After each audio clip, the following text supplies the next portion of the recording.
Ich grüße dich. Schön, dass du den Weg hierher gefunden hast.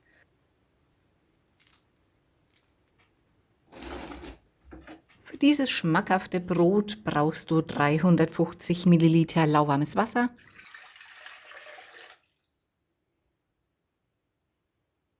und gibst 2 Gramm Trockenhefe oder 5 Gramm frische Hefe dazu.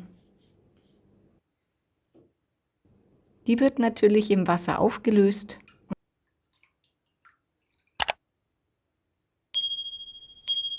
Und dann kommen noch 15 Gramm Ahornsirup oder Agavendicksaft rein. Genauso wie 10 Gramm Olivenöl oder Sonnenblumenöl.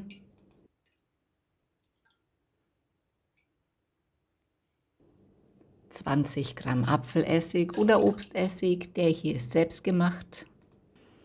Natürlich 150 Gramm Vollkorn-Roggenmehl und 400 Gramm Dinkelmehl Typ 630. Und natürlich zu guter Letzt 12 Gramm Salz. Meines ist ohne Rieselhilfe, deswegen klebt das immer ein wenig. Und dann kommt der Teig natürlich in die Küchenmaschine. Dazu öle ich einmal meinen Knethaken ein, weil ich den Tipp bekommen habe, dass das dann leichter geht, den Teig herunterzubekommen. Also probieren wir es einfach mal aus.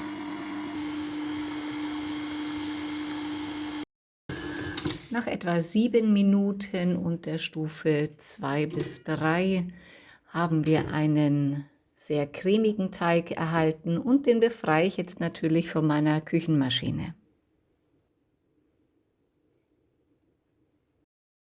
Sogleich öle ich eine Schüssel ein, damit der Teig nicht daran kleben bleibt.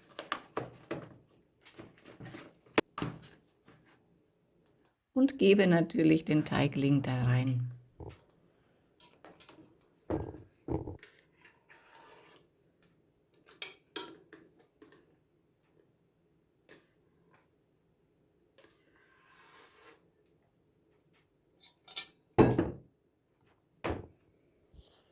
Nun kommt noch der Deckel auf die Schüssel mit einem Atemloch, damit die Hefe atmen kann, und stellen das Ganze für 18 bis 24 Stunden in den wohltemperierten Kühlschrank.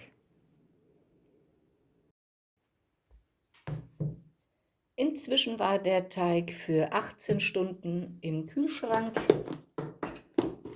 Ihr könnt ihn auch bis zu 36 Stunden in der Fermentierung lassen. Dann bemehlst du leicht deine Arbeitsfläche und gibst den sehr kompakten Teig darauf.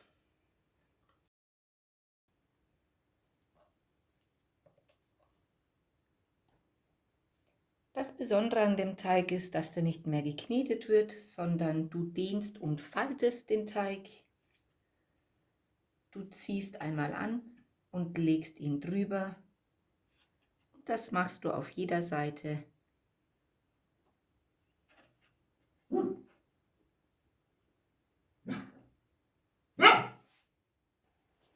Und in der zweiten Runde, du ziehst ihn einfach nur ein bisschen auseinander und legst ihn übereinander. Dabei stellst du fest, dass der immer kompakter wird und schwerer zu falten. Ihr könnt sehen, hier reißt er schon, der Teig.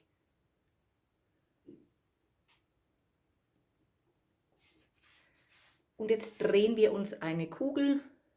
Das machst du, indem du von außen nach innen gehst und bringst damit auch mehr Spannung in den Teig. Und unten zieht er sich zusammen und ein.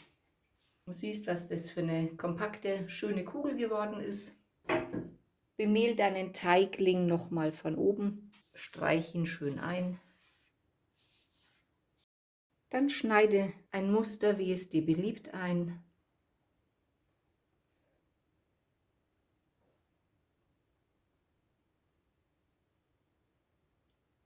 Damit kontrollierst du auch, wo der Teig aufbrechen wird.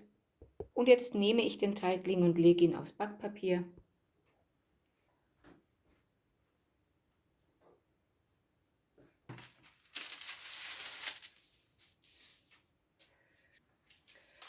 Dann gebe ich den Teigling in meinen Bräter oder gusseisernen Topf, je nachdem, was ihr zur Verfügung habt. Und dann lasse ich jetzt den Teigling nochmal für 30 Minuten ruhen. In der Zwischenzeit heize ich den Backofen auf 240 Grad auf. Nach den 30 Minuten Ruhephase siehst du, wie schön sich der Teig entspannt hat. Und jetzt kann er auch in den vorgeheizten Backofen. Herrlich duftend und wunderbar knusprig ausgebacken kommt das Brot aus dem Backofen. Natürlich muss man die Klopfprobe einmal machen, ob das Brot auch durch ist. Wenn es sich von unten hohl anhört, dann hat man alles richtig gemacht.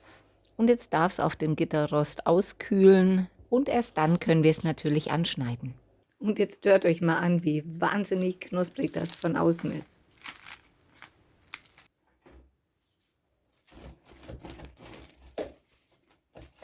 Und schaut euch die wunderbar leichte und luftige Krume von innen an.